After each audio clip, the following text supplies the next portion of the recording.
Bonsoir à tous. Merci encore une fois d'être au rendez-vous. Cette fois, ce panel se fait dans le cadre de la série de panels en ligne les après-midi de la tech. Et je vois d'ailleurs que quelques grands fidèles de cette série sont en ligne. On est très ravis de vous recevoir cet après-midi. Comme évoqué il y a quelques semaines. Est-ce qu'on m'entend? Oui. Comme évoqué il y a quelques semaines, le 23 mai dernier, ça fait donc plus d'1 mois, parce que j'ai parlé 2 mois déjà en annonçant ce panel, ça fait plus d'1 mois depuis que les acteurs s'étaient retrouvés pour mettre en place un réseau de la santé digitale en Afrique de l'Ouest. Aujourd'hui, il s'agit de poursuivre ce travail autour de la thématique de cet après-midi. J'ai l'immense honneur de modérer ce panel, d'autant plus que je crois beaucoup à la santé digitale. Déjà journaliste au Sénégal, j'ai consacré pas mal de panels et de débats au sens large à cette problématique. Aujourd'hui, on a donc la chance de poursuivre ces discussions. Autrement dit, ce panel est juste une continuité du premier panel que nous avions donc animé ici même en ligne le 23 mai dernier. L'occasion encore une fois de remercier l'ensemble des acteurs qui se sont engagés à nos côtés pour mettre en place ce réseau. C'est acquis désormais.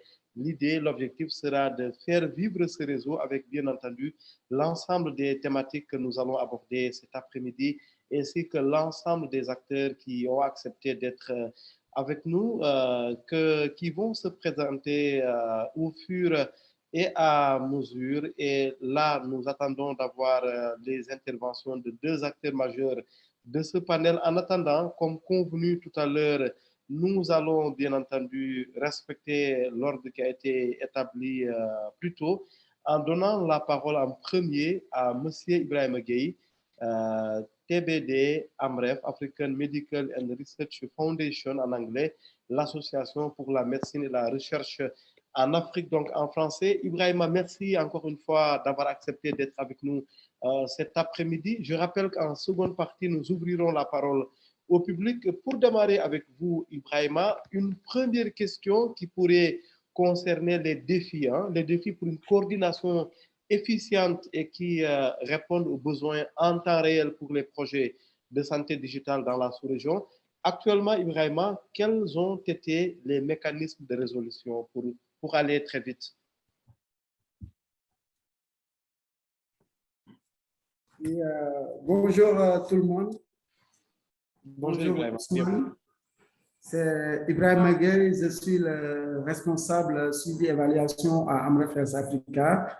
Je suis ici avec ma directrice régionale, Awa Djedjen. Bonjour Awa Djedjen. Qui m'accompagne dans cette activité. Tout d'abord, nous voudrions vous remercier de nous avoir conviés à cette importante activité et vous dire combien c'est important de vouloir fédérer tous ces acteurs au niveau de la santé digitale, au niveau autour d'une même dynamique. Je crois qu'il y a des précurseurs, d'autres initiatives précédentes qui ont été posées. Je pense citer les rencontres de santé numérique, je pense citer les cafés e-santé avec IT for Life. C'est vraiment l'occasion aussi de saluer cette initiative de Transform Health et qui, je pense, va être pérennisée. Maintenant, pour en revenir aux questions concernant les défis majeurs en matière de coordination efficiente et qui répondraient aux besoins en temps réel pour les projets de santé digitale dans la sous-région. Moi, je pense que déjà, les outils numériques en santé font tomber plusieurs barrières comme le coût, la difficulté d'accès ou le manque de qualité des soins. De plus, ils permettent d'étendre la gamme de services proposés aux populations. Le numérique constitue donc également un instrument de pilotage de la santé publique et de coordination des soins, lorsqu'ils sont bien sûr adaptés, durables et soutenables. Le potentiel des outils numériques en matière de formation des personnels soignants, de prévention et d'information en santé, de consultation à distance et de suivi des patients et IMAS et fait ses preuves dans les pays en voie de développement, mais tout ceci ne peut se faire sans une bonne coordination. Et pour en revenir au défi, je peux citer le manque de coordination pour les acteurs numériques. Je m'explique. Il y a le développement de plusieurs initiatives et l'absence de coordination et de concertation pénalise l'interopérabilité des solutions numériques et leur articulation surtout aux directives institutionnelles et politiques de santé globale. On observe à la fois un manque de synergie entre les opérateurs, que ce soit les ONG, les associations, entreprises, start-up, universités, etc., et les difficultés de la part de nombreux pays à créer un cadre de concertation opérationnelle. Le Sénégal a par exemple créé au sein du ministère de la Santé et de l'Action sociale une cellule de la carte sanitaire et sociale de la santé digitale et de l'Observatoire de la santé qui met en œuvre son plan stratégique pour la e-santé 2018-2023. Mais sans avancée majeure, ainsi les plans stratégiques et les solutions opérationnelles continuent d'évoluer en parallèle sans qu'ils ne se rencontrent et ni ne s'alignent pour faire en sorte que les outils déployés répondent suffisamment aux priorités nationales. Autre défi, c'est le manque d'implication des usagers. Quand je parle d'usagers, ce sont les patients, mais aussi les prestataires de soins dans le développement de ces outils. La conférence internationale sur les soins de santé primaire au Kazakhstan en octobre 2018 a reconnu que les prestations centrées sur les patients contribuent au succès des soins de santé primaire et que la voix du patient était centrale dans l'atteinte des objectifs.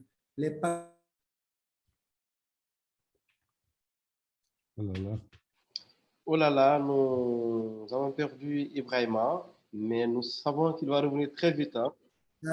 Vous êtes avec moi? Ibrahima, on est toujours avec vous. Allez-y, s'il vous plaît. Donc, pour en revenir, il constitue des freins au changement de pratique. Il est donc primordial d'offrir des moyens, les moyens de renforcer les capacités des parties prenantes à être plus réactifs, flexibles et évolutifs face à cette révolution numérique et sanitaire. Parce que eux, s'ils ne coopèrent pas, ça ne sert à rien de réaliser ces produits numériques. Autre défi, c'est un retard de structuration du secteur du numérique en Afrique de l'Ouest vis-à-vis de l'Afrique de l'Est. Je peux en parler parce qu'en bref, est en Afrique de l'Ouest et en Afrique de l'Est. À ce jour, une grande partie des outils de santé numérique sont développés en Afrique de l'Ouest, je veux dire, avec plusieurs expériences réussies dans la mise en œuvre des stratégies de santé numérique plus sectorielles. Je pense que c'était l'Éthiopie, Kenya, Ouganda, Tanzanie. Quant à l'Afrique de l'Ouest, on observe toujours des fortes lacunes en matière de réflexion technique, d'études scientifiques, mais aussi de développement de la santé numérique. Et ce point constitue donc un défi majeur pour l'Afrique de l'Ouest qui se doit de sortir d'une phase de prolifération de projets pilotes, parce qu'on voit beaucoup de projets pilotes. Je peux en parler parce qu'on a eu à faire Allô? Alors, nous allons désactiver le micro.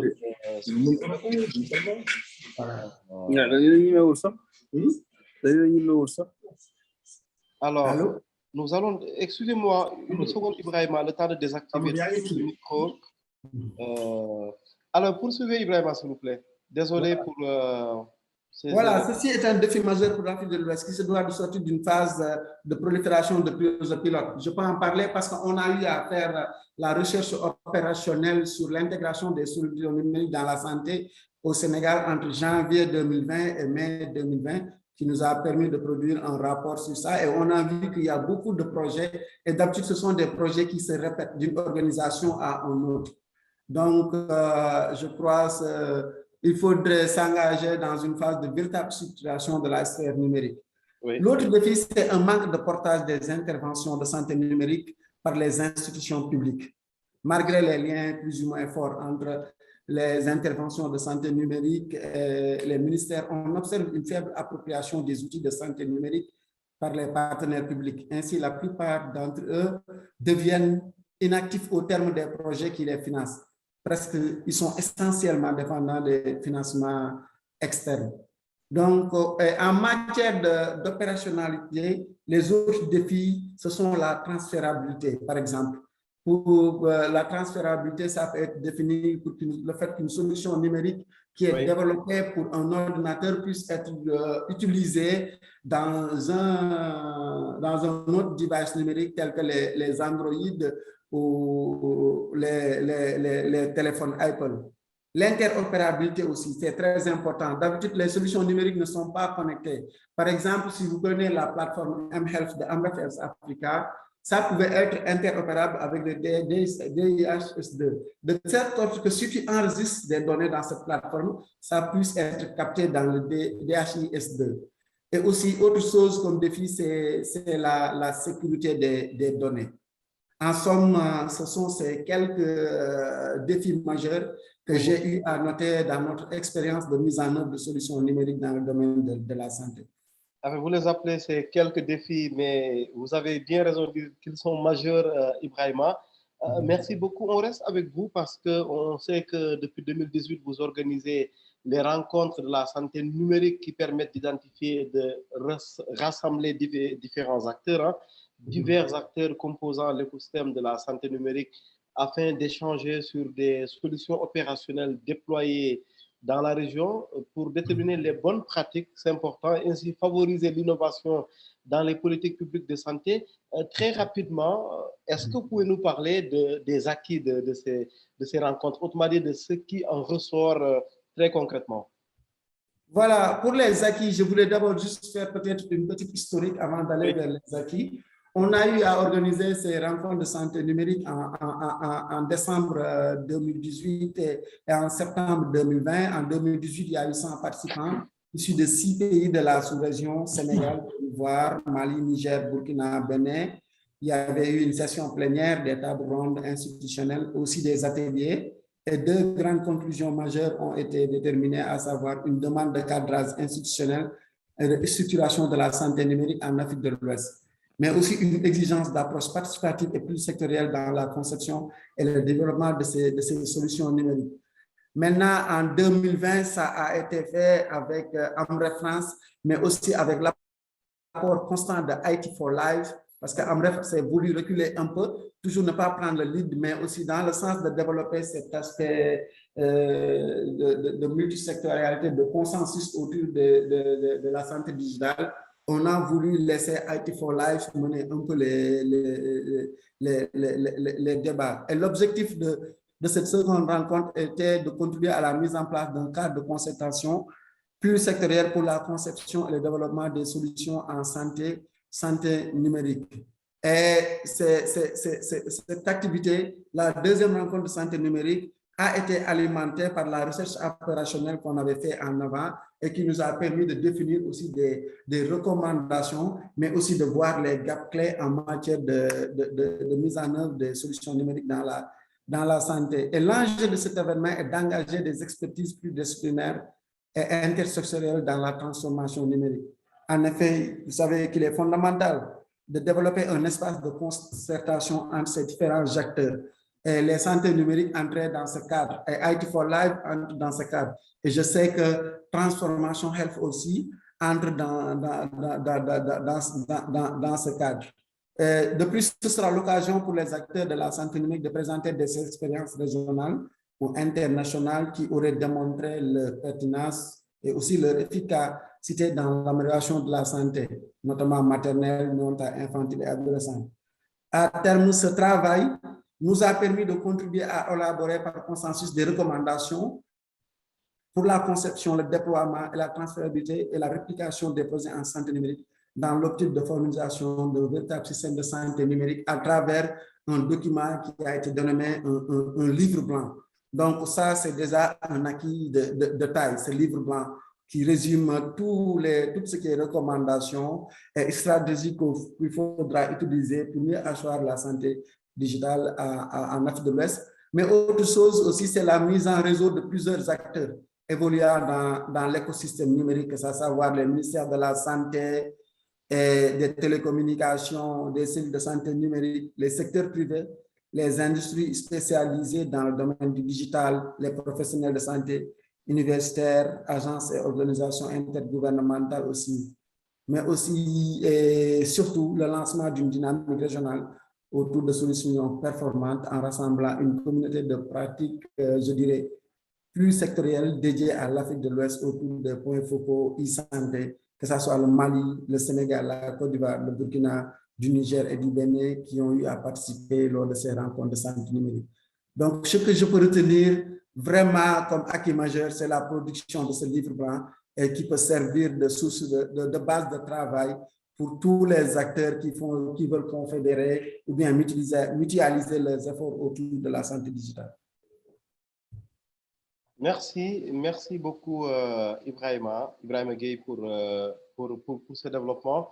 Alors, je me réajuste un peu parce que je suis devant deux documents. D'un côté, j'ai l'agenda mis à jour et de l'autre, les axes majeurs de ce panel. Alors, j'aimerais bien en revenir à Pape Gaye avec, bien entendu, sa compréhension, fondateur de Baobab Institute. Pape Gaye, très rapidement, si on peut avoir votre regard sur la thématique du jour et la partie qui vous revient pour vous ouvrir un peu un large boulevard afin de développer un peu votre intervention. Merci. Merci Ousmane et bonjour tout le monde. En fait, ma présentation devrait se faire en concert avec celle de Mohamed Maïssi, mais je pense que c'est OK. Je pense que l'idée ici, c'est de recentrer le travail et je veux profiter peut-être de mes 5 petites minutes pour faire un rappel que en fait, nos efforts vont vers le renforcement des systèmes de santé. Alors, je voudrais peut-être donner un petit aperçu global de la situation des systèmes de santé en Afrique, parce qu'en fait, ce qu'on ne voudrait pas faire, c'est confondre les choses. L'initiative est d'abord axée sur l'amélioration des systèmes de santé pour assurer l'accessibilité, surtout aux populations les plus vulnérables.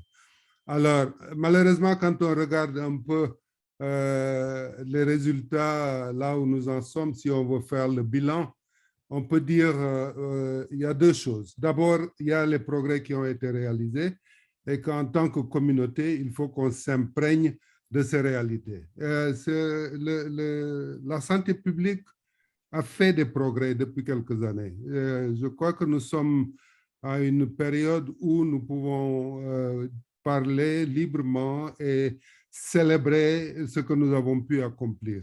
À l'heure où je vous parle, nous avons réussi comme communauté à pratiquement réduire de façon substantielle ce que nous appelons la pauvreté extrême. Nous avons pu, dans les 30-40 années passées, réduire la mortalité maternelle au niveau mondial de plus de la moitié. Nous sommes dans une période où nous parlons de l'élimination du malaria. Nous savons maintenant que les gens qui ont le VIH-Sida peuvent vivre aussi longtemps que ceux qui ne l'ont pas à cause des progrès qu'on a réalisés en matière de médecine. Donc, il y a des progrès, certes, qui ont été réalisés. Mais il y a encore de grands challenges qui restent avec nos systèmes de santé. Notamment, en matière d'existence, prenons par exemple le cas du personnel de santé.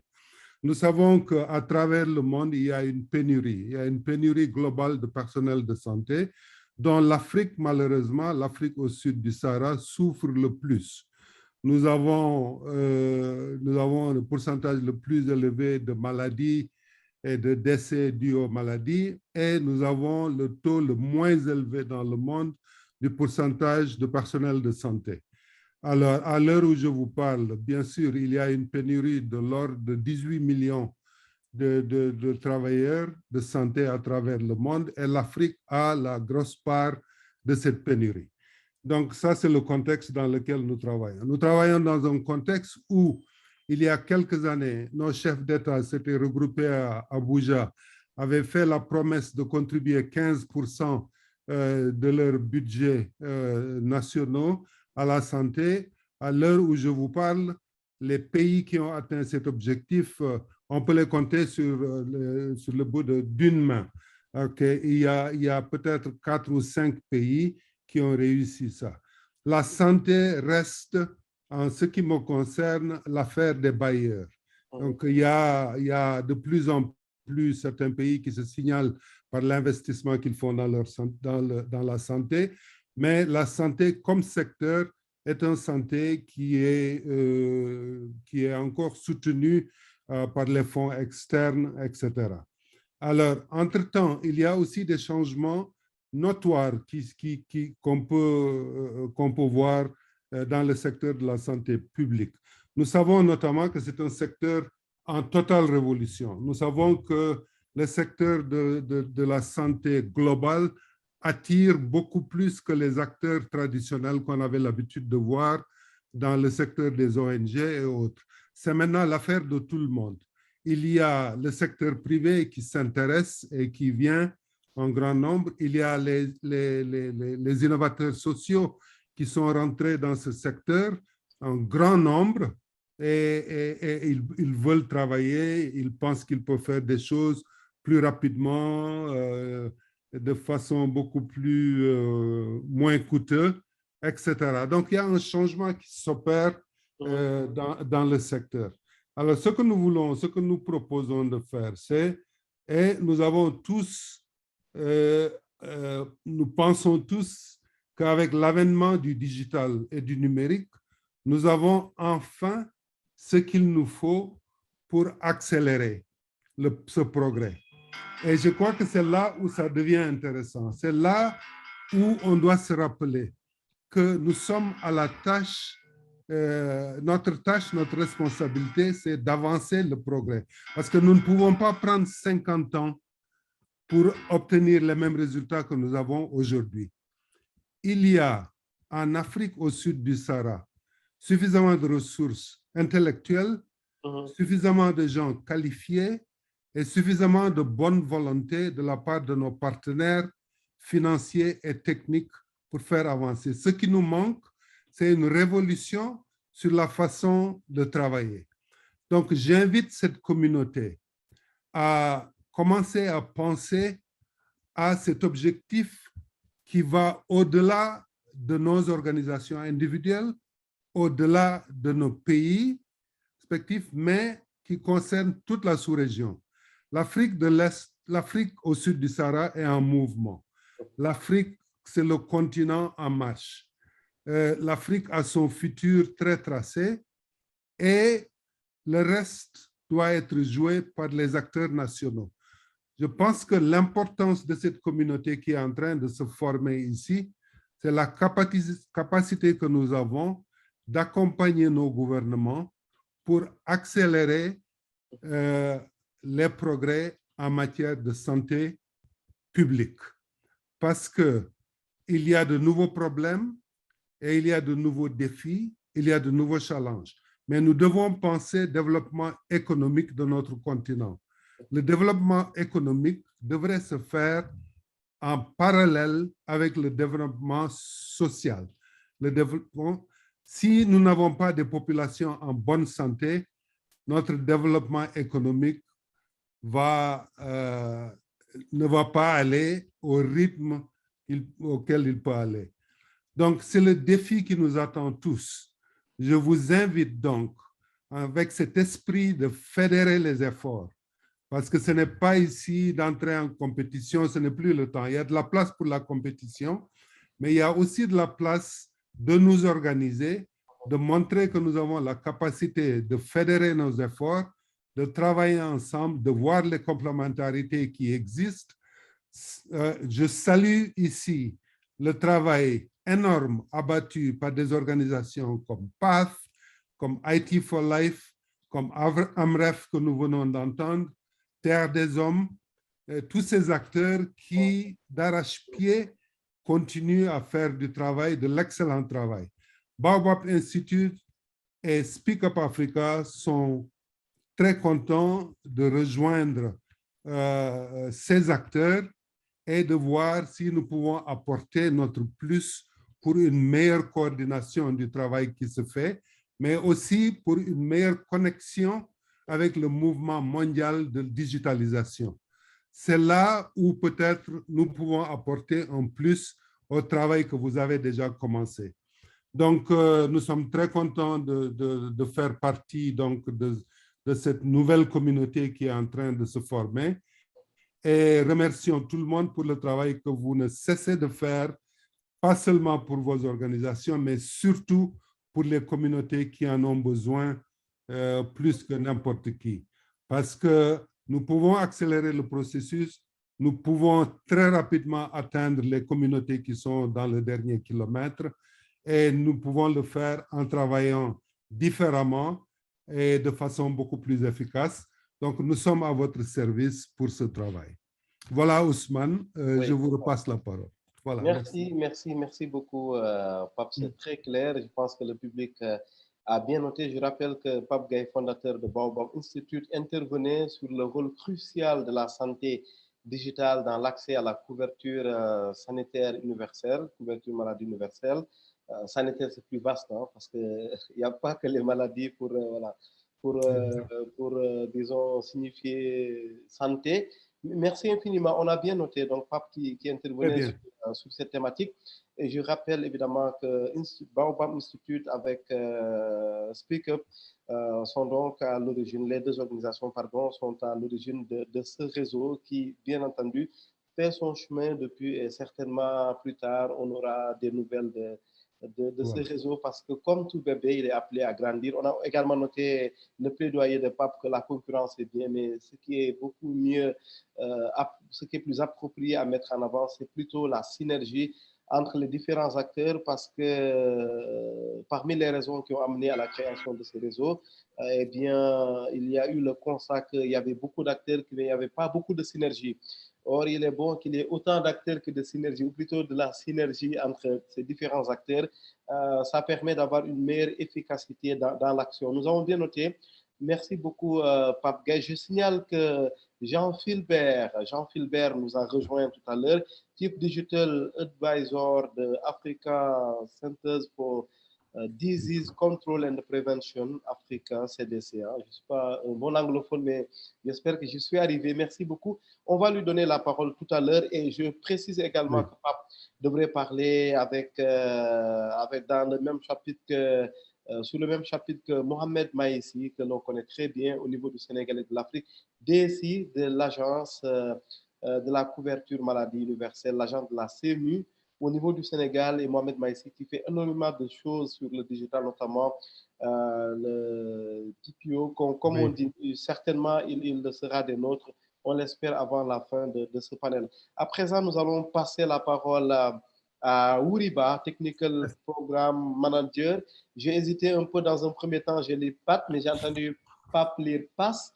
Bon, on va donner la parole à Ouri, comme ça il va nous donner la bonne Est-ce que je peux faire une intervention? Je pense que Jean Philbert est très busy. D'accord. Et s'il a quelques minutes, peut-être qu'on devrait lui donner la parole au risque de le perdre. Parce que je sais qu'avoir 5 minutes de Jean Philbert n'est pas toujours facile. Donc, j'ai envie de dire, donnons-lui la parole pour pouvoir le libérer parce qu'il nous avait précisé qu'il est une journée très chargée pour lui. Merci, Pape. On parle de synergie. Bien entendu, on va garder Jean Philbert à qui nous donnons la parole tout de suite. Hein. Jean Philbert, c'est à vous et vraiment merci pour avoir accepté de nous rejoindre. Merci beaucoup, M. Ousmane. Merci, Pape, pour l'invitation. C'est toujours un plaisir de vous rejoindre. J'étais à Dakar et j'ai pu participer en personne à la première édition de cette série. Donc, j'aimerais vraiment faire partie de la famille dans le long terme. Et je suis très heureux de voir qu'on réalise des progrès. Et je suis là tout simplement ce n'est pas pour donner une leçon à qui que ce soit, parce que je suis sûr que les experts en matière de santé digitale sont ici. Je pense que l'intervention que Pape vient de faire pour retracer les progrès que l'Afrique a accomplis au niveau des 50 dernières années parle de lui-même. Je suis ici tout simplement pour dire que Africa CDC est avec vous. Nous vous soutenons et nous voudrons vous suivre et pour que nous puissions développer des synergies, des partenariats gagnant-gagnant, et afin de pouvoir accélérer la transformation que notre continent attend pour réaliser les bénéfices des nouvelles technologies de l'information et de la communication dans l'amélioration et dans le renforcement des systèmes de santé. Alors, c'est vraiment pour ça que je suis là. Mais j'aimerais quand même rebondir sur le point que Pape a mentionné pour dire qu'on ne va pas attendre 50 ans pour réaliser les mêmes progrès qu'on a réalisés pendant les dernières 50 ans. Donc, la question qu'il pose, à mon avis, c'est de savoir comment peut-on faire pour avancer plus vite. Alors, j'offre deux solutions et il y en a plusieurs. La première, c'est à travers des partenariats. Et je crois que tu en as même parlé toi-même. Il y a des choses qu'on peut faire tout seul, mais il y a des choses qu'on ne peut pas. Alors, tu as remercié un certain nombre de partenaires qui vous ont accompagnés et je pense que généralement dans tous les pays d'Afrique, on peut avancer beaucoup plus rapidement, réaliser des progrès importants dans un court délai, juste en renforçant les mécanismes de collaboration, des mécanismes d'échange d'informations, des mécanismes de partenariat. Dans mon travail, je viens de poster un workshop de partenaires extérieurs de Africa CDC à Nairobi la semaine passée. Alors, une des idées qui est vraiment venue très clairement, c'est de savoir comment est-ce qu'on peut identifier les success stories, donc les expériences réussies, mais qui restent confinées dans des zones géographiques limitées, pour qu'on puisse leur donner une impulsion afin que les gens puissent stopper, laisser de réinventer la roue. S'il y a un innovateur sénégalais qui a vraiment mis au point un système très intéressant pour, disons,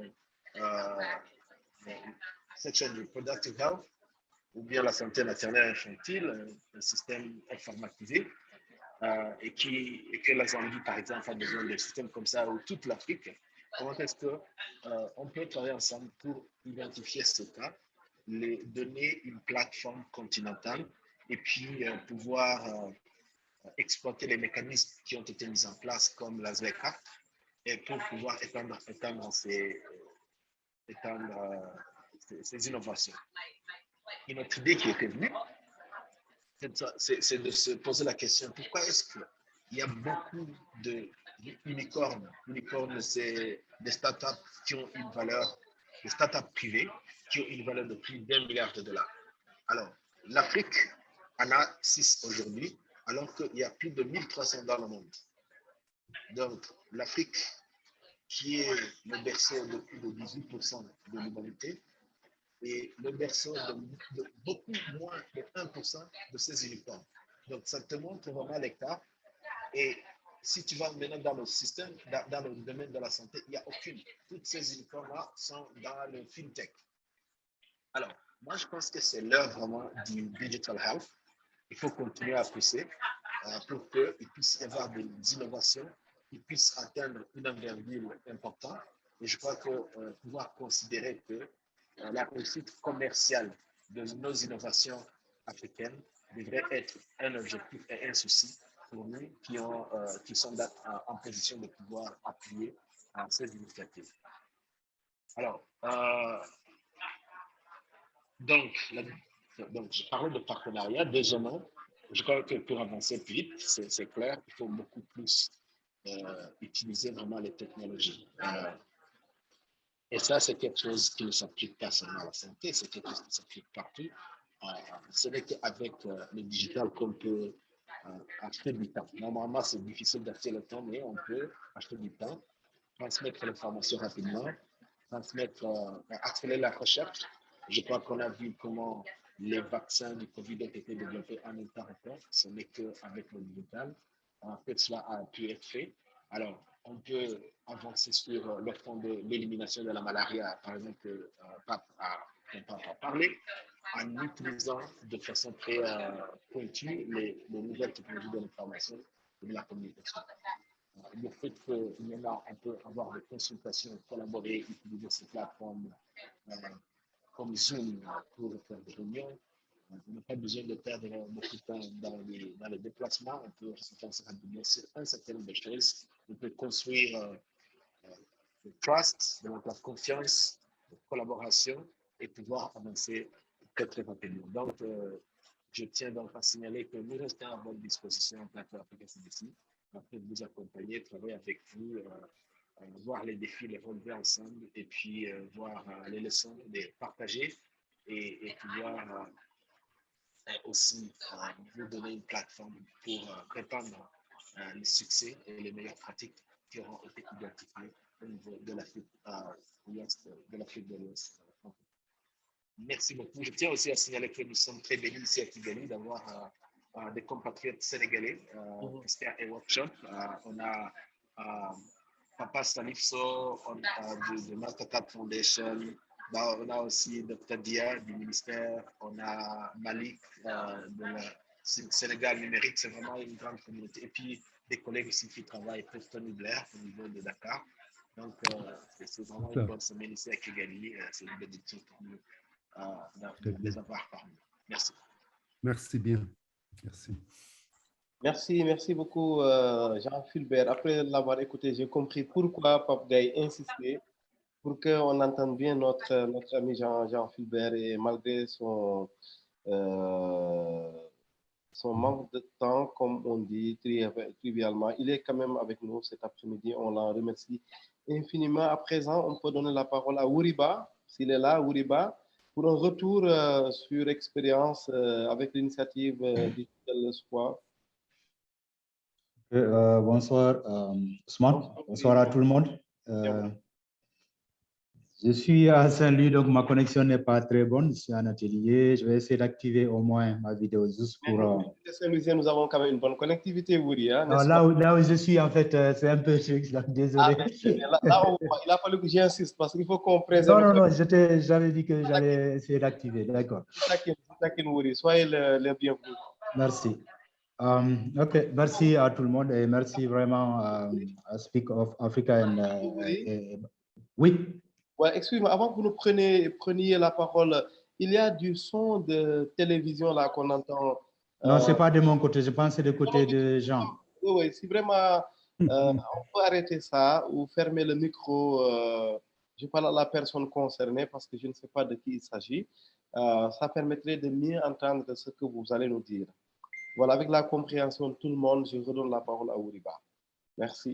Merci Ousmane, merci à tout le monde. Je disais que nous remercions tout le staff de Speak of Africa and the Baobab Institute pour l'initiative et tous les partenaires qui sont présents de l'opportunité que vous nous offrez ici aujourd'hui de présenter un peu brièvement sur nos projets en Afrique de l'Ouest. Donc, je commencerai par vous dire que je suis avec ma directrice ici, Aminatou Sarr, qui est la directrice de notre bureau Afrique de l'Ouest. Elle est dans le call avec nous. Donc, par rapport à l'initiative Digital Square, c'est une initiative de PAF, de l'ONG PAF, et qui est financée plus par USAID et Bill et Melinda Gates Foundation. Donc, l'objectif de Digital Square, c'est de pouvoir,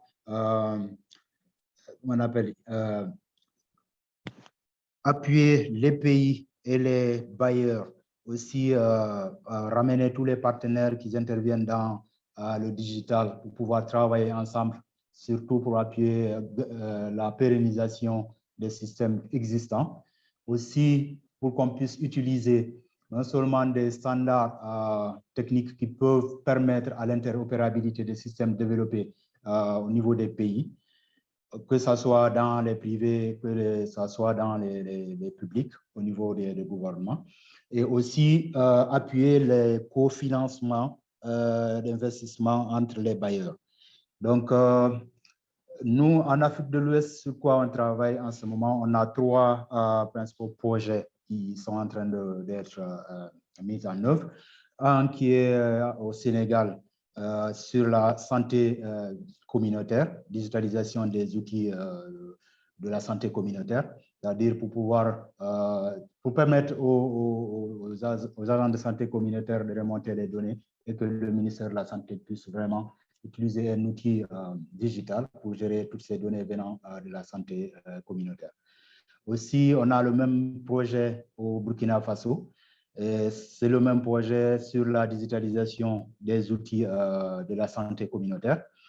Et en Guinée, on a un autre projet sur l'utilisation des paquets de télécommunications en partenariat avec Orange pour réduire non seulement les coûts de communication des agents de santé et aussi pour que les agents de santé communautaires puissent remonter les données via SMS avec un coût très réduit.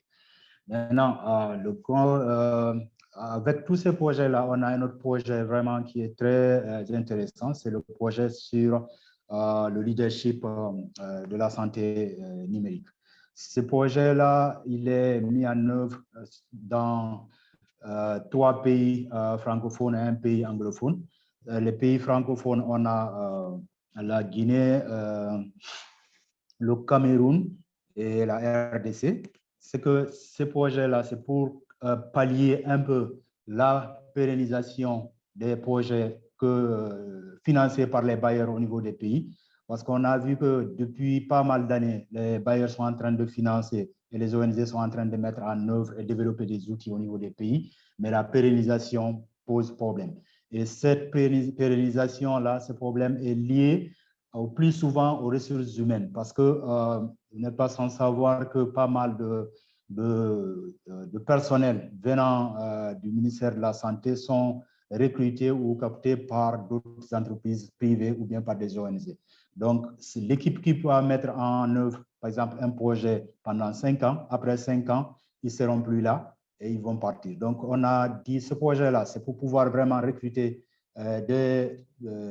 identifier le personnel qui sont engagés directement avec le gouvernement des pays pour pouvoir les appuyer pendant au moins 1 an, c'est-à-dire 6 mois pour tout ce qui est formation sur le programme de leadership sur la santé numérique. Et après 6 mois, ils vont faire, les autres 6 mois, ils vont faire des projets de fin de formation pour que vraiment, qu'ils puissent vraiment présenter sur quoi ils ont travaillé. Et après, pour voir encore, est-ce qu'on peut extendre le projet sur d'autres personnels, c'est-à-dire prendre un autre cohorte, d'autres cohortes dans le pays. Maintenant, pour ce projet-là, on a eu à discuter avec non seulement les ministères de la Santé pour pouvoir identifier dans chaque programme de santé une personne et aussi pour pouvoir vraiment, par exemple, le programme PALI, le programme TB, ainsi de suite, chaque programme, le ministère identifie une personne pour pouvoir vraiment couvrir au moins tous ces programmes-là, inclure au moins une personne par programme. Donc, ce projet-là, il est en cours et c'est en collaboration avec l'Université de Saint-Louis, bien sûr, qui nous a permis aussi de faire la sélection des participants, travailler sur la documentation et c'est eux qui continuent de couvrir, d'appuyer la formation, des formations au niveau des pays. Mais c'est des formations en ligne et on a des coachs au niveau des pays qui suivent les équipes et qui font le suivi au niveau des équipes là-bas en interne avec le ministère de la Santé. Et nous, on évalue carrément le niveau de taux de participation de ces candidats-là. Donc, en gros, voilà ce qu'on est en train de faire dans ces pays-là. Et vraiment, l'idéal, aujourd'hui, comme mentionné notre ami de Amref, c'est de vraiment pouvoir, non seulement en développant les solutions numériques, c'est de pouvoir utiliser les standards qui permettront après d'avoir fini de développer la solution de réaliser l'interopérabilité entre les systèmes qui sont existants aujourd'hui au niveau du ministère et ceux déjà développés par les privés ou bien par les ONG locales. Et de l'autre côté, l'autre volet sur lequel nous travaillons par rapport à la pérennisation, nous essayons plus de travailler avec les ONG locales dans les pays pour qu'elles-mêmes puissent mettre en œuvre ces activités-là au niveau des pays parce que ça permettrait au moins de garantir la pérennisation au sein de ces pays-là. Donc, je vais m'arrêter là et donner la parole à ma directrice, Aminatou, si elle a un mot à rajouter avant qu'on vous retourne la parole. Merci. Merci, Ouri. Aminatou, c'est à vous.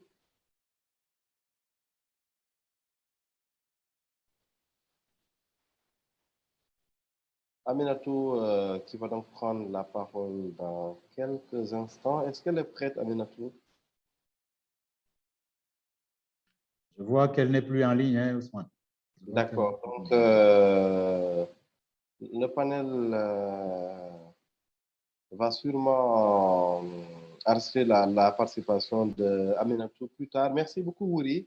Merci pour tout ce développement concernant, bien sûr, l'initiative qui a été mise en place pour plus d'un mois.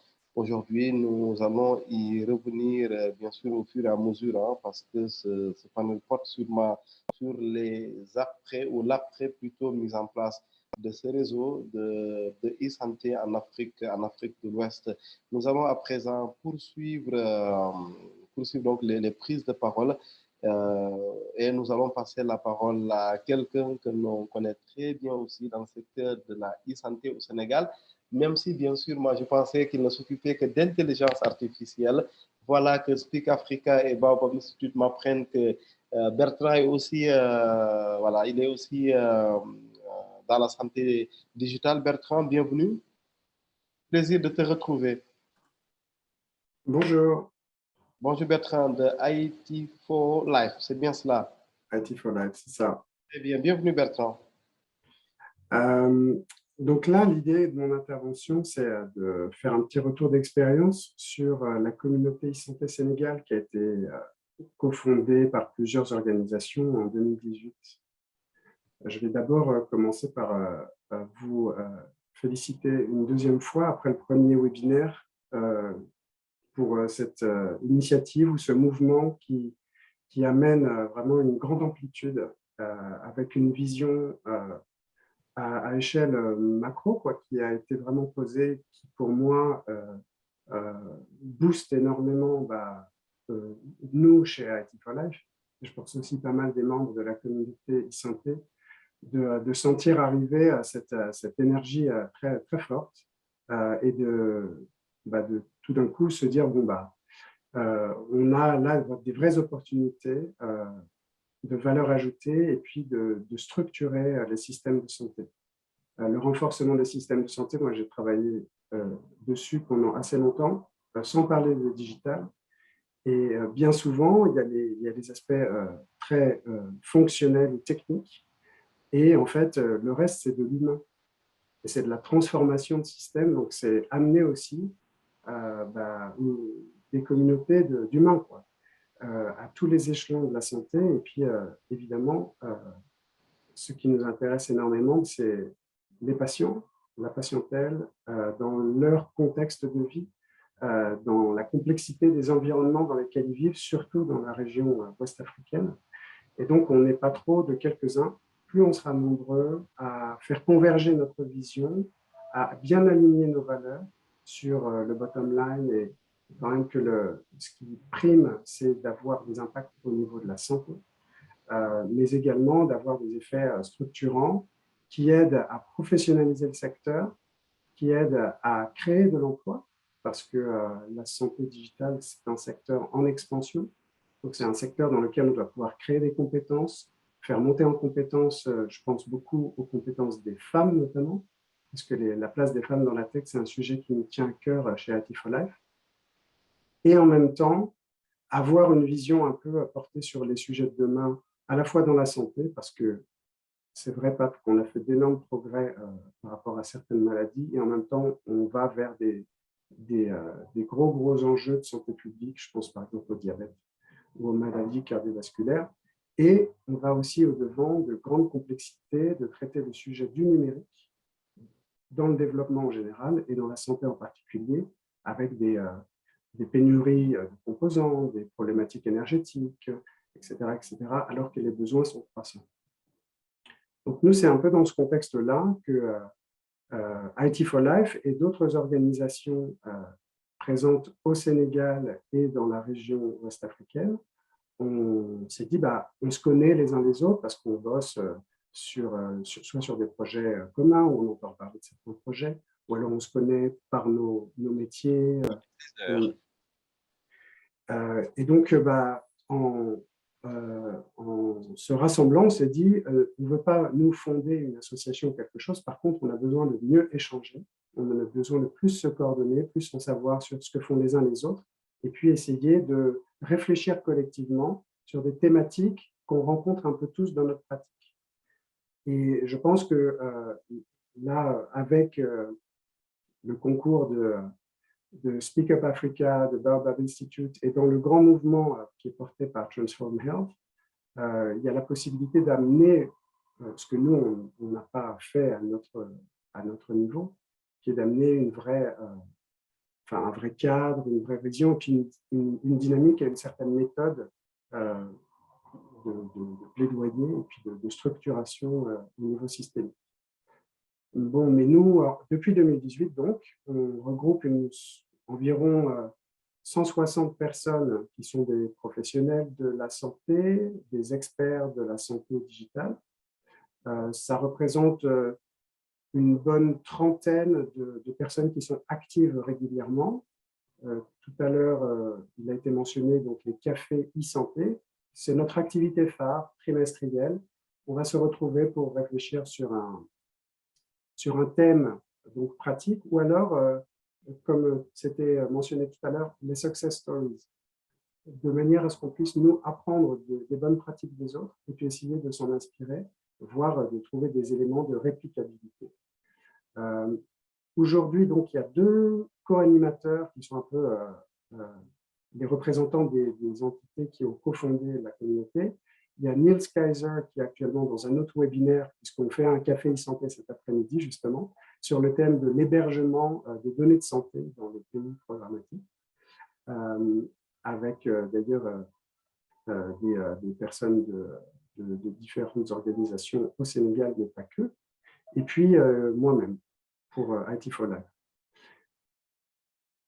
Tout à l'heure, ça a été mentionné aussi, on a aidé sur les dernières rencontres de la santé numérique à MREF pour organiser des ateliers en marge et justement, ayant un peu ce point d'ancrage au niveau de l'écosystème, de faire de l'élimination, de pouvoir assurer qu'en fait, il y a de la concertation. C'est un des points qui nous intéresse le plus, en fait, à ce jour, ça a été de connaître des gens, de faire circuler la parole, d'entendre ce que disent les uns les autres sur des sujets thématiques pratiques, d'ordre pratique, et de pouvoir faire remonter de l'information.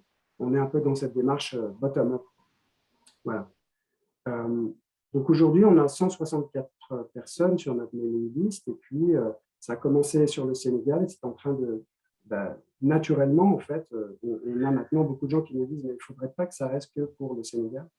Alors, on a créé le site Communauté e-santé Sénégal, et puis on affiche tout de suite que bon, c'est pas que Sénégal, et que, évidemment, ce qu'on va chercher, nous, c'est trouver des standards, trouver des normes, pouvoir accrocher des choses qui sont systématiques et qu'on peut répliquer pour mutualiser les coûts, pour améliorer l'impact, tout ça.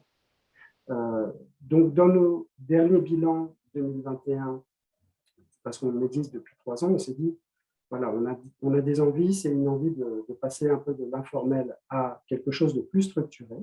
Et là, l'initiative portée par Speak Up Africa et Baobab Institute arrive exactement à ce moment-là où nous, on trouvait un petit peu, notre modèle s'essoufflait. On avait besoin de trouver une nouvelle dynamique, plus structurée donc. Aussi, pas mal de nos membres ont souhaité qu'on puisse commencer maintenant à produire du savoir, c'est-à-dire être capable de, en fait, par nos échanges, par nos réflexions collectives, être en mesure, voilà, d'offrir au secteur des outils, des choses utiles, des toolkits, des guidebooks, des manuels, des one-pagers, des papiers blancs, enfin tout ce que l'on pourrait produire. Et puis, on a vu aussi que si on se comptait entre nous, on était un peu, enfin, tous un petit peu similaires. Ça manquait un petit peu de diversité en termes de qui est présent autour de la table quand on discute, quand on se réunit régulièrement. et donc de faire un effort pour renforcer l'implication d'institutions publiques, des praticiens de la santé. Le café précédent qu'on a fait, justement, donner la parole à des médecins, des praticiens de la santé pour savoir un peu leur expérience de la santé, et puis s'ouvrir aussi aux chercheurs, aux universitaires. Tout à l'heure, ça a été mentionné, hyper important à mon sens. Je ne dis pas ça parce que IT4Life est une entreprise, même si on est une entreprise sociale, mais les startups, l'écosystème des startups, ça va être un vrai levier, un vrai accélérateur, avec ce qu'il faut de marge, d'espace libre pour innover et ce qu'il faut de régulation pour encadrer l'innovation. Et puis aussi, ça a été dit dans les cafés précédents, etc., les telcos, parce que rien ne pourra être fait aussi sans leur contribution.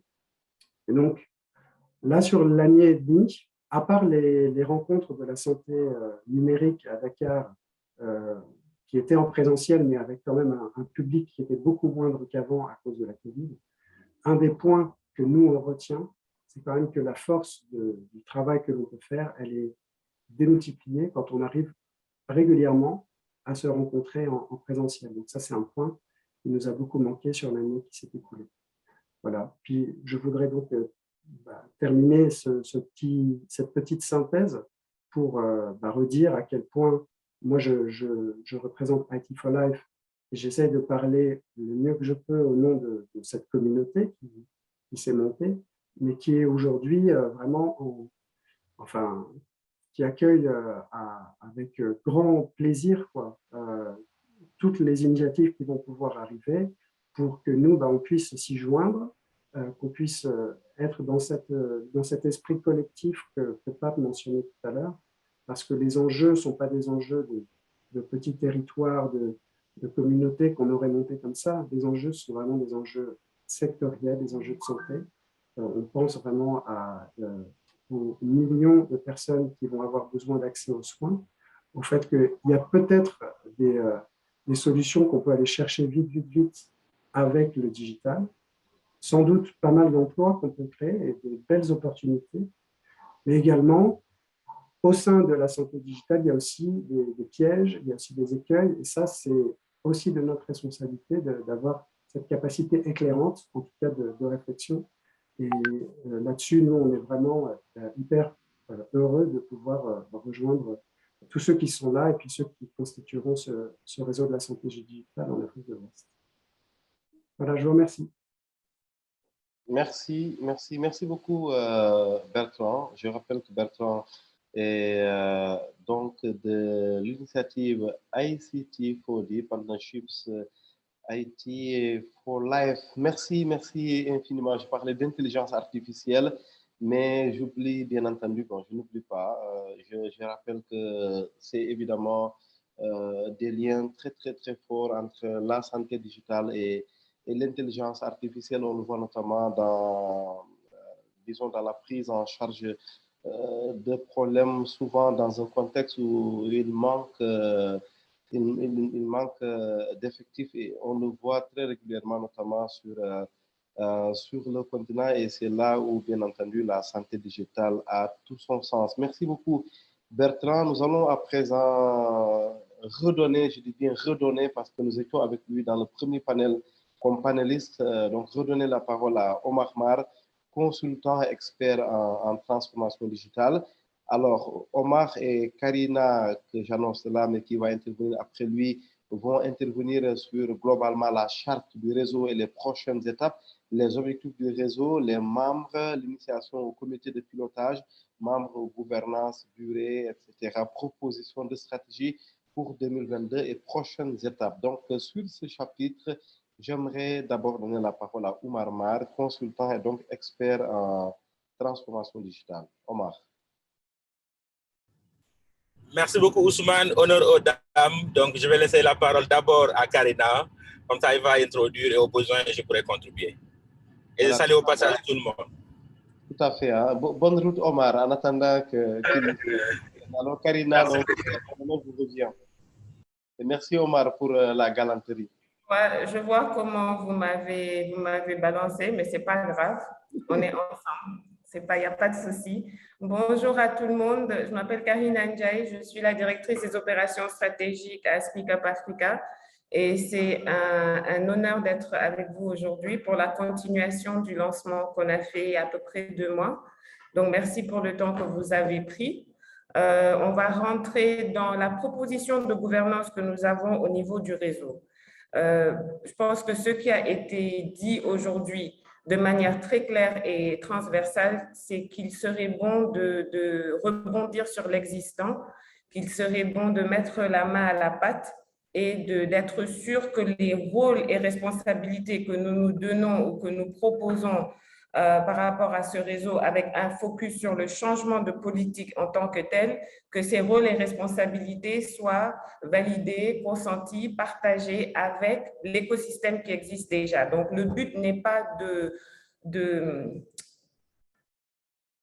de superposer les efforts, mais plutôt de les intégrer. On est là pour aider. Donc, on a fait une proposition d'outils de gouvernance parce que ce réseau ne se créera pas tout seul. Et Monsieur Omar Mar sera à mes côtés pour enchérir là où ce sera nécessaire. Maintenant, on va d'abord passer à ce qui m'intéresse le plus, c'est-à-dire votre adhésion au réseau. Si je regarde les numéros d'invités, de participants aujourd'hui, on est 26 dans la salle en tant que spectateurs, je ne parle pas des panélistes. Et j'ai accès aux données directes par rapport à ceux qui se sont inscrits à partir d'aujourd'hui. Donc là, on est à 10. Si on est 26, il y a à peu près 6 personnes de Speak Up Africa dans la salle. Ça veut dire qu'il reste quand même quelques personnes qui n'ont pas adhéré. Donc, j'ose espérer qu'après avoir expliqué à quoi va servir le réseau de manière plus précise et les prochaines étapes, tout le monde ici sera engagé, n'est-ce pas? Je ne vous vois pas, donc j'aimerais vous entendre. N'est-ce pas que tout le monde sera engagé et va adhérer au réseau? Oui, Yes. oui. Ousmane en premier, Ousmane. Hein? Attendez, je regarde parce que là, moi, j'ai accès à ces apps. Non, il n'est pas encore là. Donc, Dr Lee, c'est à vous de commencer, d'accord? Voilà, il y a Ousmane Lee qui lève la main d'ailleurs. Ousmane Lee, oui. Oui, je suis engagé à 100% pour le réseau. Merci. Attendez, comme on les reconnaît. Pardon? Je dis que voilà que Karina met un peu plus de chaleur au panel et c'est ça le rôle des grandes dames. Elles y réussissent chaque fois. N'est-ce pas, Pape?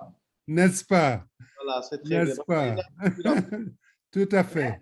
Donc, je vais aller un peu rapidement pour qu'on ait encore plus de temps pour échanger. Et ce que je vais présenter, en fait, est le contexte et la justification par rapport au réseau. Et ensuite, la manière dont l'ossature ou l'arborescence du réseau a été proposée aujourd'hui. Donc, Transform Health est une coalition de plus de 50 organisations qui s'est attachée au renforcement des systèmes de santé pour relever les défis immédiats posés par les challenges comme la COVID-19 en exploitant la technologie numérique et l'utilisation des données. Donc, le 23 mai 2022, et merci encore à ceux qui étaient là, Transform Health, Speak Up Africa que je représente et l'Institut Baobab ont établi un réseau régional en Afrique de l'Ouest sur la base d'une coordination interorganisationnelle pour accompagner les services de santé dans l'atteinte de la couverture sur la santé universelle, de la CSU, pardon. Ça, c'est important parce que, comme je vous disais, le focus du réseau est vraiment le changement de politique. Nous savons que dans l'écosystème, nous avons ceux qui sont attachés à la chaîne de valeur, ceux qui sont attachés au plaidoyer qui va vers la mobilisation de ressources ou la digitalisation des services de santé, la coordination plus pointue entre les outils numériques et l'utilisation des données. Donc, nous, de notre côté, ce qu'on aimerait vraiment fédérer de manière appuyée et consentie, c'est le changement des politiques et comment influencer les décideurs à tous les niveaux dans ce sens. Donc, la structure de gouvernance du réseau est composée de différents groupes de travail qui représentent des secteurs spécifiques. Donc, on parle encore une fois de cette approche intégrée et multisectorielle. Les partenaires et les membres du réseau travailleront ensemble pour y parvenir en tirant parti de leur propre réseau et coalition, de leurs connaissances, de leur influence collective et de leur engagement auprès des donateurs, des gouvernements et des institutions multilatérales afin de garantir un environnement favorable. Comment est-ce que nous pensons y arriver? C'est en travaillant sur l'amélioration de la réglementation, de la législation, des structures de gouvernance et de la direction du financement au niveau national, au niveau régional et au niveau global. On essaiera aussi de travailler sur le soutien nécessaire pour arriver à une réglementation efficace des données de santé par la création d'un cadre mondial de gouvernance des données de santé approuvé par les gouvernements par le biais d'une résolution à l'Assemblée nationale, à l'Assemblée mondiale de la santé.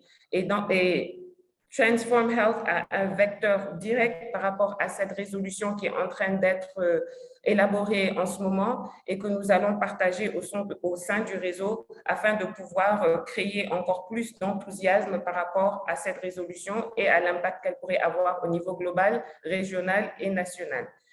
Nous allons aussi travailler sur un financement plus important et surtout mieux coordonné et aligné pour accélérer la transformation numérique inclusive, équitable, durable dans les systèmes de santé des pays à revenus faibles et intermédiaires.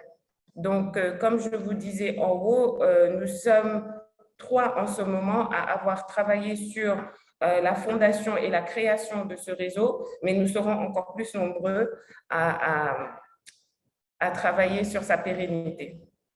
Donc, quels sont les objectifs clés du réseau de la santé digitale en Afrique de l'Ouest?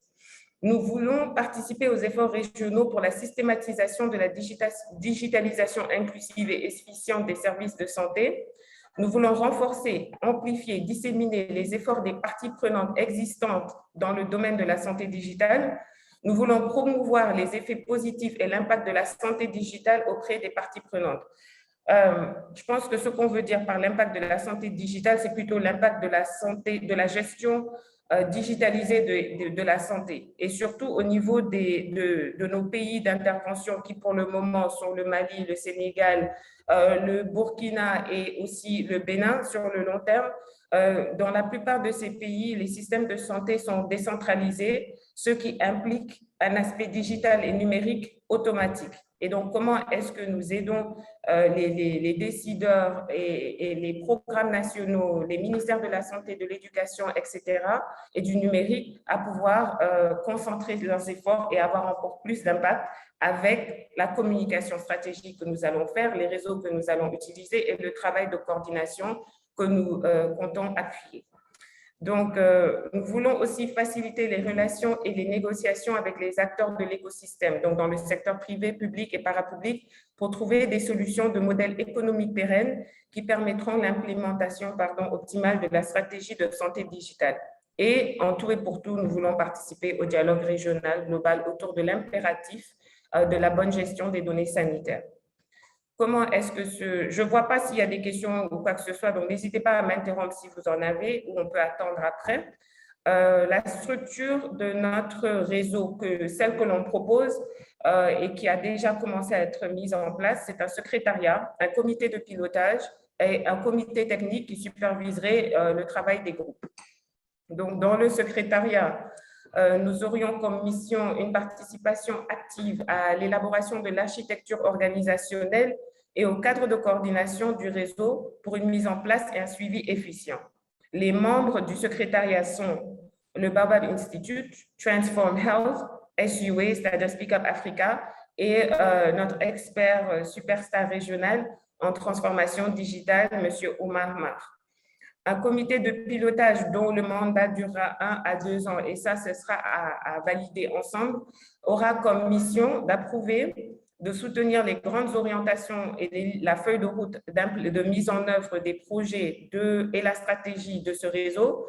Le comité de pilotage aura aussi comme mission d'impulser le bon fonctionnement du comité technique et des groupes de travail thématiques sur la santé digitale.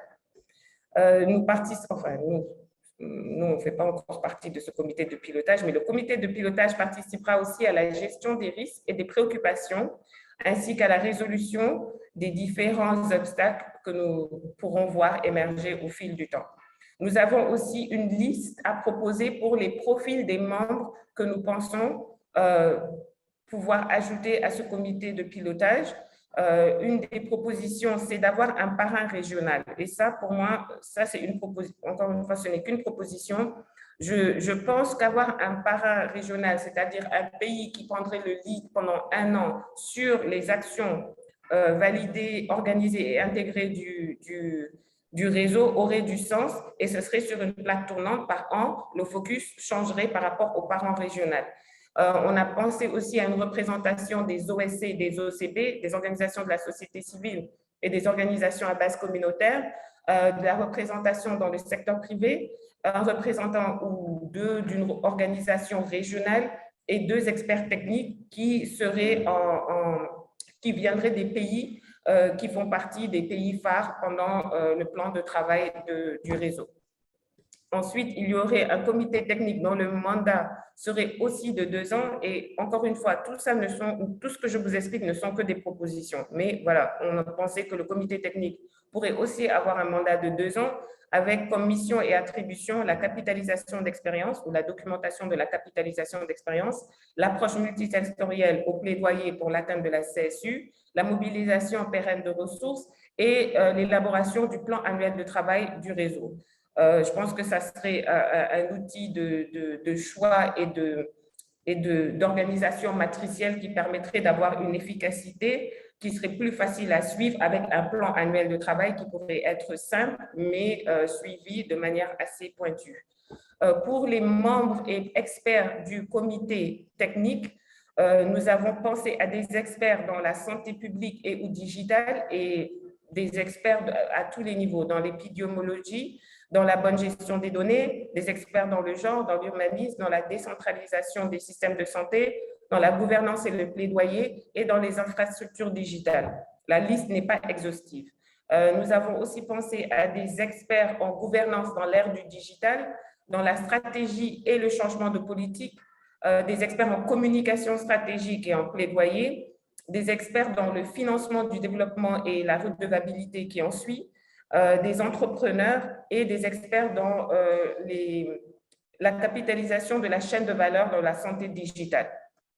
Donc, quel serait, et j'ai presque fini, ne vous inquiétez pas, quel serait l'intérêt d'un partenariat ou de la participation à notre réseau?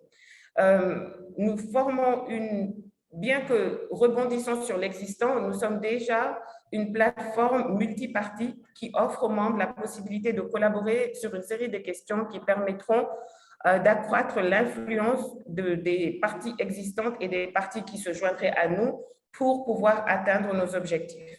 Il y aura l'opportunité d'influencer, de façonner des positions stratégiques et des campagnes de sensibilisation et de plaidoyer sur la santé digitale au niveau régional par le biais d'organismes politiques multilatéraux tels que la CEDEAO, l'OUA, etc.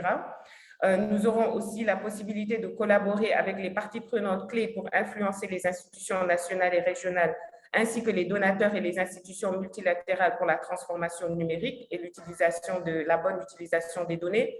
Et nous avons aussi au sein du groupe des moyens de communiquer et d'amplifier la communication sur les défis et les opportunités rencontrées par les organisations qui travaillent déjà dans cet écosystème et les organisations qui, on espère, avec qui nous aurons l'honneur de travailler.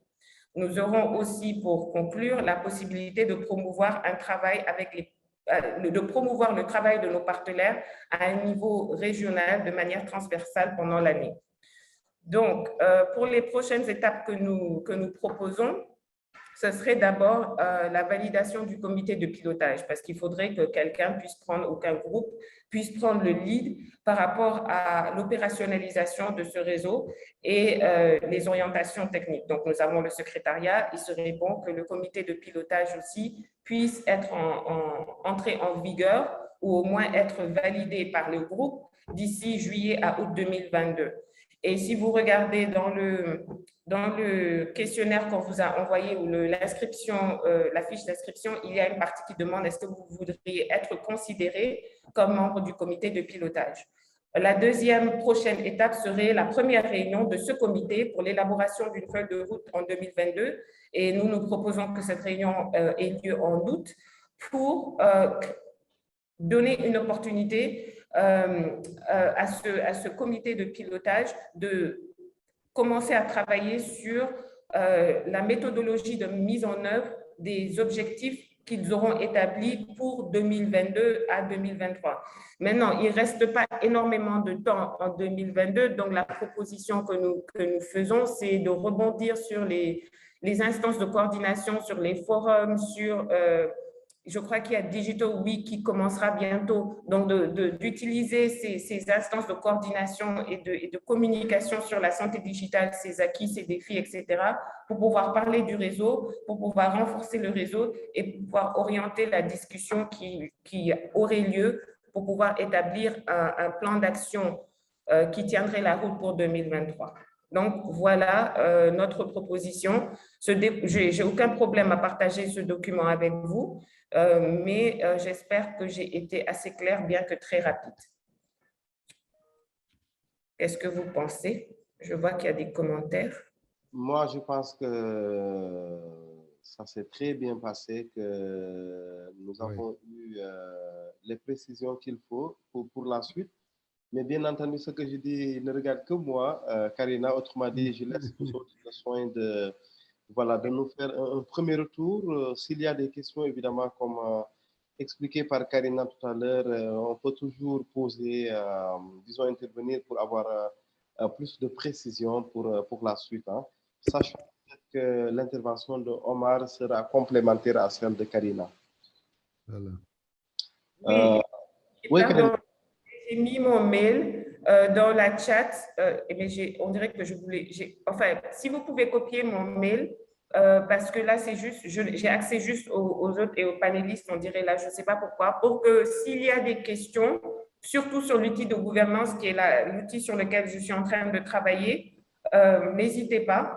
On est vraiment ouvert à vos leçons apprises, à vos recommandations, etc. D'accord? Et merci pour votre attention. Et je voudrais aussi dire qu'il y a mon père qui est là. Et c'est important pour moi de dire ça. Ou Alice, il était là. Oui, il est là.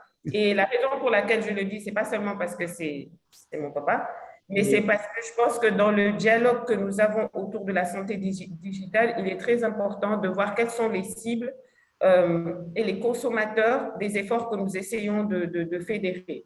Et qui dit santé digitale, dit équité, mais parle aussi de l'impact de ce qui des pandémies, des réalités africaines dans la décentralisation de notre système de santé pour des personnes plus âgées. Et c'est la raison pour laquelle je voulais qu'il participe à ce panel. C'était pour voir et pour lui montrer qu'il y a quand même des efforts qui sont faits et qui sont inclusifs, que ce soit dans le genre, dans la région, dans le système économique, enfin pas le système, mais dans le pouvoir d'achat, mais aussi du côté de l'âge.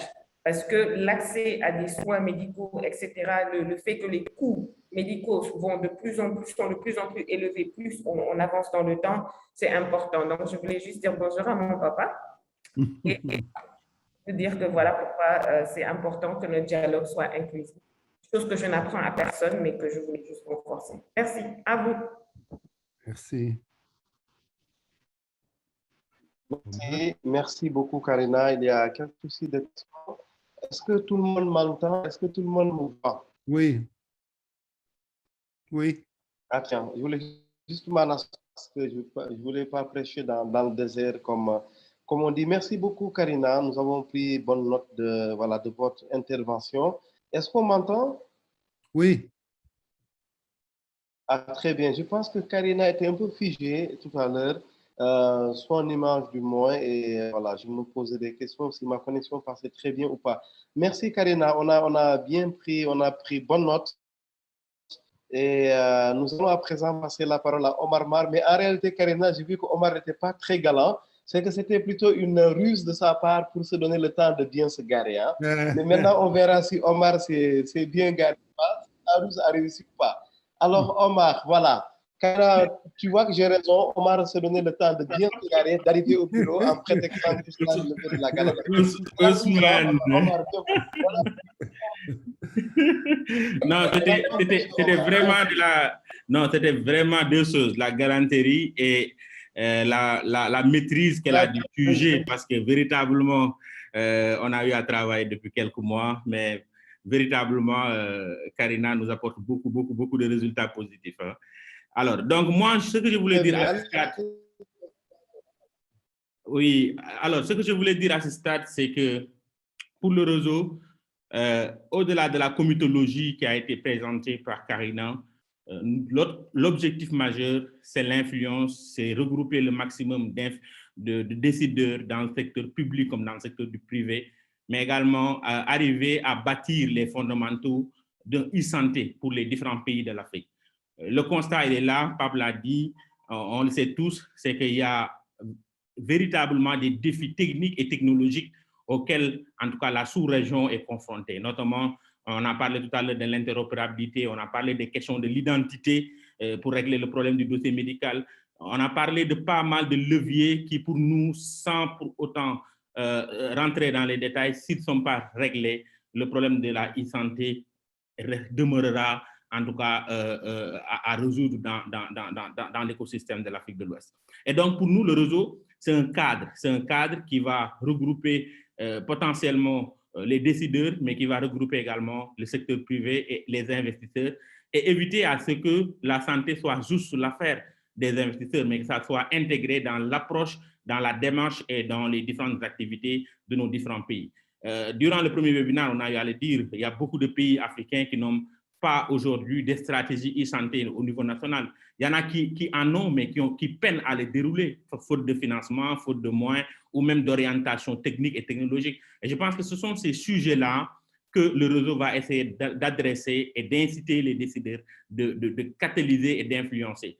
Effectivement, il y a des initiatives qui existent, mais nous, dans notre approche et dans notre démarche, l'idée, c'est de fédérer pour créer une force commune pour arriver à atteindre ensemble les résultats. Et je pense que ce sont ces points-là qui font que dans les différentes communications, on sent l'énergie qui est en train d'être dégagée, on sent la volonté d'embarquer tout le monde, on sent la volonté d'arriver à des résultats très rapidement, ce qui fait que le comité de pilotage certainement ne va pas chômer, comme les comités techniques. On est en train de travailler sur un certain nombre de mesures et l'objectif, c'est de les verser très rapidement pour que ces comités puissent avoir de la matière.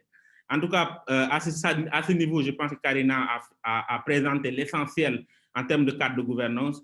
Et ce qui importe pour nous, pour l'instant, c'est d'avoir le maximum de personnes. Et donc, c'est le lieu peut-être de vous demander, en tout cas tous ceux qui participent à ce panel, de pouvoir partager les liens d'inscription que Karina a partagés, de même que Ousmane, je viens de le repartager dans le groupe, en tout cas dans vos différentes pages d'organisation personnelle, pour que derrière qu'on puisse avoir en tout cas des cibles qui pourront aider à régler le problème de la e-santé. Aujourd'hui, les fintechs sont en train de faire des révolutions importantes en Afrique et je suis convaincu que la santé peut adresser des problématiques qui même demain les pays développés pourront apprendre du modèle africain en termes de santé digitale. Et donc, véritablement, Ousmane, ce sont ces mots-là que je voudrais adresser et peut-être retourner la parole et rester en attente sur des éventuelles questions et suggestions qu'on pourrait adresser avant la fin du webinaire. Merci. Merci beaucoup, sachant que nous ne sommes pas très loin de la fin de ce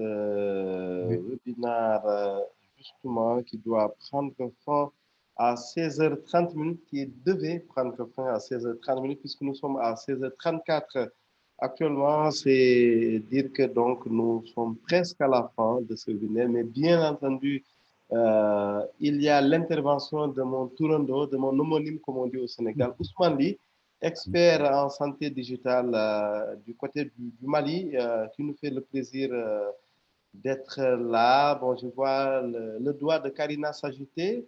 Ousmane Ly est là parce qu'il pensait qu'elle allait me dire qu'il n'est pas là, mais mon tourando est là. Malgré la pluie, comme il le disait tout à l'heure, Ousmane Ly, à vous la parole. Vous allez intervenir donc sur les recommandations et vous allez aussi avoir cet honneur de procéder au mot de clôture de ce panel. Je dis bien clôture du panel et non clôture de la thématique dans laquelle nous nous inscrivons, parce que c'est parti pour la longue durée. Ousmane Ly, c'est à vous, s'il vous plaît. Oui, mais je pense qu'il y a une question et puis j'espérais qu'on allait pouvoir entendre le papa de Karina. Oui. Donc, j'ai 5 minutes, mais je donnerai 2 minutes pour ça. Ah, très bien. Moi-même, j'étais curieux. Hein. J'adore, moi aussi, oui. Ah, très bien. Bonne suggestion. Merci Ousmane d'avoir été notre porte-parole. Voilà, donc Ousmane qui va prendre la parole. Sûrement, il va prendre 3 minutes. Question de Madame Diarra. Je pense que c'est ce qu'on essayait de voir. Il y avait une main levée. On peut prendre la question et même répondre plus tard, mais on aimerait savoir quelle est la question, s'il vous plaît. Tout à fait. Et qui voulait la poser, Karina? À l'époque, c'était, enfin, je voyais la main de Madame Diarra, mais là, on dirait qu'elle... Oui, je pense qu'on peut lui donner la parole, ou bien si elle veut bien écrire, Madame Diarra. Non, je pense qu'elle a eu un problème de connexion parce que je ne la vois plus. Oui, moi non plus, moi non plus, je ne la vois plus. C'est très, très dommage. Okay. Mais nous pensons qu'elle se donnera les moyens techniques de nous rejoindre pendant qu'il est encore temps. Il nous reste quelques minutes. Ok, Ousmane. Donc, je vais voir, je ne sais pas si papa va si pas, est-ce qu'il... Ah, connaissant Antoine Diaye, c'est pas comme ça seulement qu'on lui demande de parler. Je vais voir. Alors, M. Ndiaye. Faire pour qu'il vienne, d'accord. Mais allez-y d'abord, ok? Comme ça, voilà. Voilà, d'accord. Là, on lui ouvre au moins la parole. Merci. Bon, mais on passe la parole au docteur Lee et je vais voir si on... Voilà, merci. Comme ça, Karina va faire un peu de plaidoyer là pour que papa intervienne. Allez, Ousmane Diaye, c'est à vous. Ousmane. Ok, merci bien. C'est un plaisir de pouvoir vous parler par rapport à ces questions. Alors, ce que je voudrais dire, j'ai déjà partagé avec vous un lien dans le chat. C'est le site web de AIHIN. AIHIN, c'est le réseau en Asie pour la santé numérique. Pourquoi je le fais? Parce que c'est un réseau qui a été créé en 2011 et j'ai eu la chance de pouvoir participer à la création, enfin, lors de la conférence de création de ce réseau en 2011, Philippines, à Manille. Je suis jaloux de ce qui se passe en Asie. Alors, je voudrais que notre réseau devienne comme AIHIN et dépasse même AIHIN. Pourquoi? Parce que ce réseau a fait de très belles choses sur le continent asiatique, et qui a fait beaucoup de formations, qui a fait beaucoup de plaidoyer, et ça a amené à un niveau très supérieur la santé numérique dans ce continent et ce sous-continent. Donc, c'est ma première recommandation, c'est que nous soyons meilleurs que AIHIN par rapport à ce réseau que nous voulons mettre en place et que nous avons mis en place. Ça, c'est la première recommandation. La seconde recommandation que je ferai, après avoir écouté tout le monde, c'est que nous devons travailler pour que le patient soit au centre de tout ce que nous faisons. Tout ce que nous faisons doit être fait pour le patient. Et pourquoi? Parce que je dirais que nous sommes tous des patients potentiels. Donc, en tant que patient potentiel, je dis que l'espoir, c'est la couverture sanitaire universelle. La CSU, c'est ce qui va permettre à chaque citoyen, à chaque communauté de pouvoir être pris en charge sans que la maladie appauvrisse de manière dramatique. Et alors, et on ne pourra avoir cette couverture sanitaire universelle que par l'utilisation efficiente et intelligente des outils de santé numérique et de la santé numérique en elle-même. Voilà ce que je voudrais faire comme recommandation rapidement, parce que le temps était limité. Alors, c'était un plaisir pour moi d'être là, même si à un moment bien donné, j'avais été coupé parce que j'étais sous la pluie. Il pleut fortement à Bamako aujourd'hui, mais c'était un plaisir pour moi. Ousmane, Karina, je vous laisse la parole. Merci. Merci Ousmane. Merci beaucoup, Ousmane. Merci beaucoup. Et la pluie est toujours bienvenue. Hein? Même si, bien entendu, à Dakar, parfois, il y a des dégâts, mais on aime la pluie. Le paysan que je suis adore la pluie. Alors, Karina, c'est quoi les résultats déjà?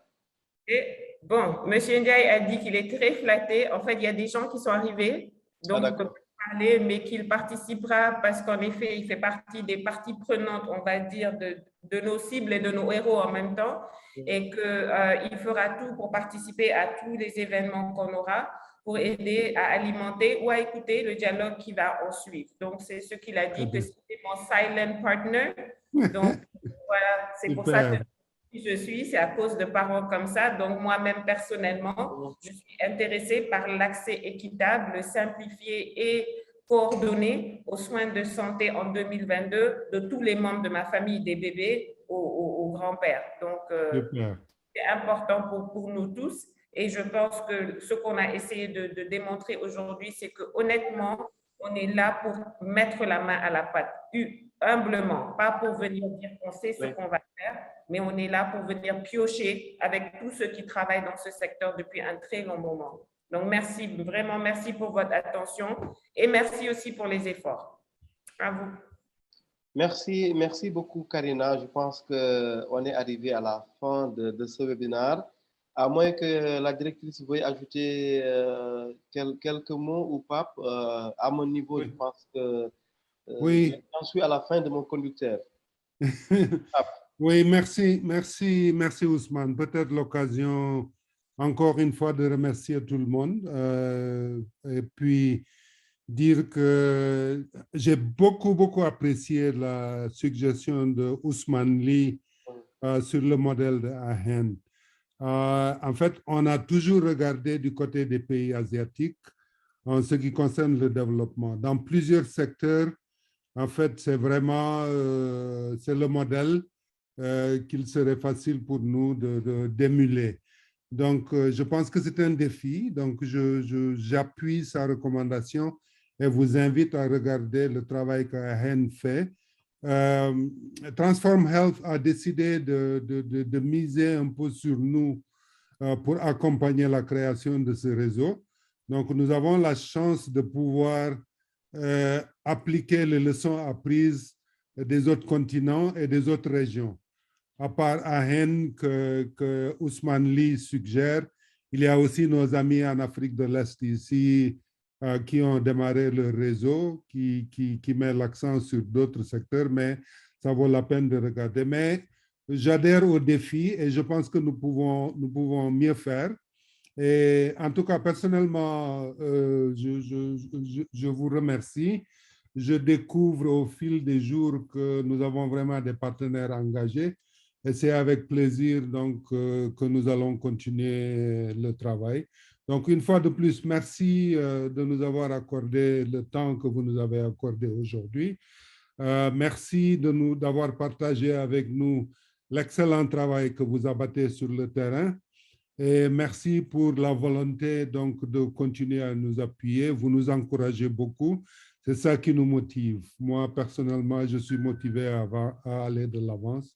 Et je remercie mes collègues de Speak Up Africa qui ont fait un parfait travail de préparation. Et comme d'habitude, je crois qu'ensemble, nous avons fait un bon webinaire. Donc, merci une fois à tout le monde et puis à très bientôt.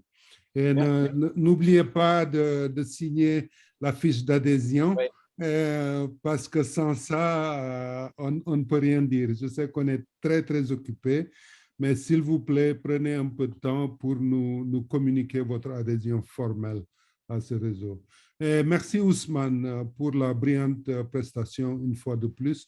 Et merci de nous avoir permis d'utiliser ta plateforme aussi, parce que ça permet aussi de toucher une audience qu'on connaît moins. Merci à tous. Merci Pape Daouda. Je t'appellerai juste après ce webinaire, voilà, pour une discussion d'ailleurs, pour prolonger la discussion et la porter à un niveau radiophonique assez élevé.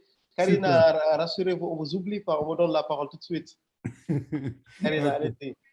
Je voulais juste dire qu'aujourd'hui, on ne serait pas là si ce n'était pas pour M. Pape Gueye.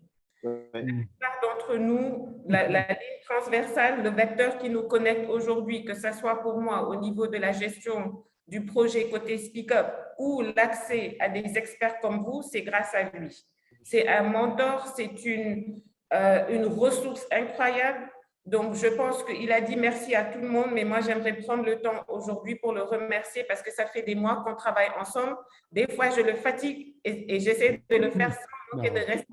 Mais c'est vraiment quelqu'un qui a su nous amener ensemble aujourd'hui. Donc, je voulais juste qu'on prenne un moment pour le remercier, lui, pour sa dédication. Il n'est pas obligé de faire ce qu'il fait aujourd'hui. Oui. Ce n'est pas facile ce qu'il essaie de faire dans la fédération de tous ses efforts. Donc, moi, en tout cas, c'est un honneur de travailler avec vous et j'ai beaucoup appris. Et merci, merci, merci. Voilà. Merci, Karina. Bon... Karina, je devrais faire comme toi ou je laisse? En tout cas, pour juste dire que Pape, c'est un pont. C'est le point de jonction de plusieurs choses. Hein. En tout cas, merci beaucoup pour la disponibilité et son sens du partage, quoi, véritablement. Alors, Pape est un pont, mais j'ajoute, moi, le journaliste radio, que Pape est une grosse voix radiophonique, machallah. Je vais utiliser pour mon émission, mais juste après. Que, voilà, avec plaisir. Ce sera avec plaisir. Merci beaucoup.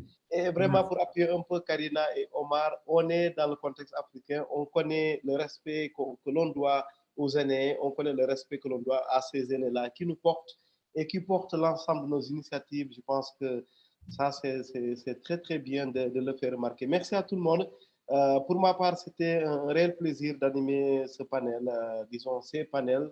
Celui-là en était, je ne veux pas dire le second, mais le deuxième. Comme ça, je mets un peu la pression sur les partenaires pour qu'on en ait d'autres. Hein. C'est vraiment le deuxième, ce n'est pas le second.